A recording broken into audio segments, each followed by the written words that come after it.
চিড়িয়াখানায় বা ধরুন সিনেমার পর্দায় বানর তো আমরা হামেশাই দেখি, বেশ পরিচিত লাগে। হ্যাঁ, খুবই পরিচিত। কিন্তু এই চেনা মুখের পেছনেও একটা বিশাল জগৎ আছে, তাই না? বেশ জটিল। একদম। আজ আমরা ভাবছি শুধু ওদের মজার কাণ্ডকারখানা নয়, বরং ওদের বুদ্ধি, ওদের সমাজ আর পৃথিবীতে ওদের আসল ভূমিকাটা নিয়ে একটু কথা বলবো।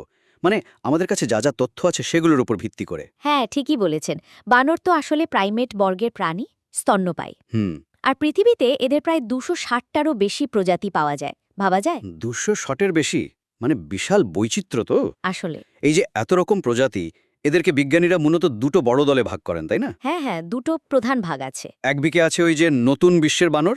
এরা থাকে মূলত মধ্য আর দক্ষিণ আমেরিকায়। ঠিক। যেমন ধরুন ক্যাপুচিন বানর, বেশ বুদ্ধিমান কিন্তু, বা রংচঙের ট্যামারিনগুলো। আচ্ছা, আর অন্য দলটা? অন্য দলটা হলো পুরাতন বিশ্বের বানর।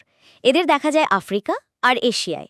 ওহ, মানে আমাদের এখানকার পরিচিত বানরগুলো, যেমন ল্যাঙ্গুর বা হনুমান।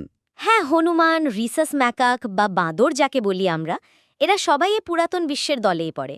এদের মধ্যে বেশ কিছু পার্থক্যও আছে, শারীরিক গঠনে, জীবনযাত্রায়। আচ্ছা, এদের বুদ্ধির কথা কিন্তু খুব শোনা যায়। মানে বেশ কিছু অবাক করার মতো তথ্য আছে কিন্তু আমাদের সূত্রগুলোতে। হ্যাঁ, বুদ্ধিমত্তার দিকটা আসলেই দারুণ আকর্ষণীয়। যেমন কিছু প্রজাতি নাকি যন্ত্র ব্যবহার করতে পারে। এটা সত্যি? একদম। শুধু যন্ত্র ব্যবহার নয়, জটিল সমস্যার সমাধানও করতে পারে। তাই নাকি? হ্যাঁ, কিছু প্রজাতি তো সংখ্যাও গুনতে পারে কিছুটা। আর সবচেয়ে অবাক করা ব্যাপার হলো, কয়েকটা প্রজাতি আয়নায় নিজেদের চিনতে পারে। আয়নায় চিনতে পারে? বাহ, এটা তো খুব কম প্রাণীর মধ্যে দেখা যায়। খুবই বিরল। এটা আসলে ওদের আত্মসচেতনতার একটা বড় প্রমাণ, মানে হাই লেভেল কগনিশনের ইঙ্গিত দেয়। তার মানে এদের মস্তিষ্ক আসলেই বেশ উন্নত। আচ্ছা, যোগাযোগের ব্যাপারে কি? ওদের কি কোনো খাস কোনো ব্যবস্থা আছে? আছে তো। আফ্রিকান কিছু বানরের মধ্যে দেখা গেছে ওরা বিভিন্ন বিপদের জন্য আলাদা আলাদা আওয়াজ করে। ও, যেমন? ধরুন চিতা দেখলে একরকম ডাক, আবার ঈগল দেখলে আরেক রকম। এটা কিন্তু ভাষার একটা আদি রূপের মতো, তাই না? ইন্টারেস্টিং। ভাষার আদিরূপ। আচ্ছা, বুদ্ধি তো গেল। এদের সামাজিক জীবনও নাকি খুব গোছানো। এরা তো দল বেঁধেই থাকে সাধারণত। হ্যাঁ, বেশিরভাগ বানর প্রজাতি খুব সামাজিক। ওরা দলে থাকে, আর সেই দলের মধ্যে বেশ জটিল একটা কাঠামো থাকে। কাঠামো মানে? লিডার থাকে? হ্যাঁ, নেতা নির্বাচন হয়, একে অপরের যত্ন নেয়, বাচ্চাদের সবাই মিলে দেখে। এগুলো খুব সাধারণ ব্যাপার ওদের সমাজে। বাহ! এমনকি এটাও দেখা গেছে যে দলের কেউ মারা গেলে অন্যরা দুঃখ প্রকাশ করে, মানে শোক পালন করে। সত্যি মানুষের মতো? অনেকটা। এই যে সহানুভূতি, এটা ওদের সামাজিক বন্ধনটা যে কত দৃঢ় সেটাই দেখায়। আচ্ছা, খাবারের ব্যাপারে কি কি খায় এরা মূলত? মূলত ফল, পাতা, ফুল, বাদাম এইসবই। তবে কিছু প্রজাতি পোকামাকড় বা ছোটখাটো প্রাণীও খায় সুযোগ পেলে। হুম। কিন্তু পরিবেশের জন্য ওদের একটা দারুণ কাজ আছে, জানেন? কি রকম? ওই যে ফল খায়, তারপর বীজগুলো তো এখানে ওখানে ফেলে দেয়।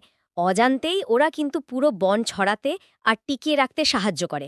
মানে বলতে পারেন প্রকৃতির মালি। প্রকৃতির মালি। এটা দারুণ বলেছেন। এটা তো খুব গুরুত্বপূর্ণ একটা দিক। আবার দেখুন, মানুষের সংস্কৃতিতেও বানরের একটা অন্যরকম জায়গা আছে। আছে তো। আমাদের এখানেই তো হনুমানকে শক্তি আর ভক্তির প্রতীক হিসেবে দেখা হয়, পূজাও করা হয়। একদম, শুধু এখানে নয়, অনেক সংস্কৃতিতে। থাইল্যান্ডের কথাই ধরুন না, লোপবড়িতে প্রতি বছর বানরদের জন্য বিশাল ভোজের আয়োজন হয়। হ্যাঁ হ্যাঁ, শুনেছি, মঙ্কি বুফে ফেস্টিভ্যাল। ঠিক।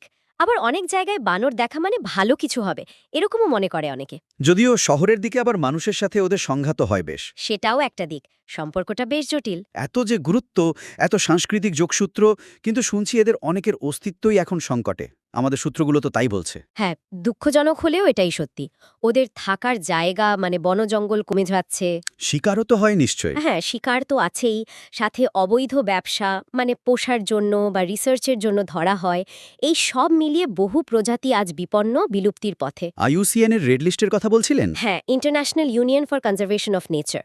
ওদের লাল তালিকায় প্রাইমেটদের মানে বানর গোত্রের প্রাণীদের একটা বড় অংশই কিন্তু বিপন্ন হিসেবে চিহ্নিত। বিশেষ করে ওরাংওটান, গরিলা, অনেক ধরনের লেমুর, এদের অবস্থা খুব খারাপ। খুব চিন্তার বিষয়।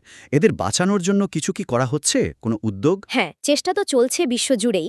সংরক্ষিত এলাকা ঘোষণা করা হচ্ছে, রেস্কিউ সেন্টার তৈরি হচ্ছে আহত বা উদ্ধার করা বানরদের জন্য। হুম। আর সবচেয়ে জরুরি হলো মানুষকে সচেতন করা। হুম। কারণ আমরা সচেতন না হলে তো এদের বাঁচানো খুব কঠিন। তাহলে সব মিলিয়ে যা বুঝলাম, বানর শুধু চিড়িয়াখানার খাঁচায় দেখার প্রাণী নয়। ওরা পরিবেশের জন্য জরুরি, ওদের নিজস্ব বুদ্ধি আছে, জটিল সমাজ আছে, আবার আমাদের সংস্কৃতির সাথেও জড়িয়ে আছে। একদম ঠিক তাই। ওরা আমাদের ইকোসিস্টেমের একটা গুরুত্বপূর্ণ অংশ। হুম। আর শেষে একটা প্রশ্ন রেখে যাই ভাবনার জন্য।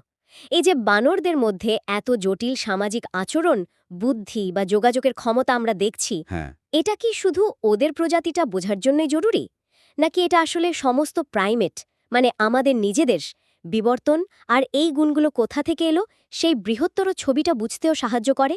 কি মনে হয়?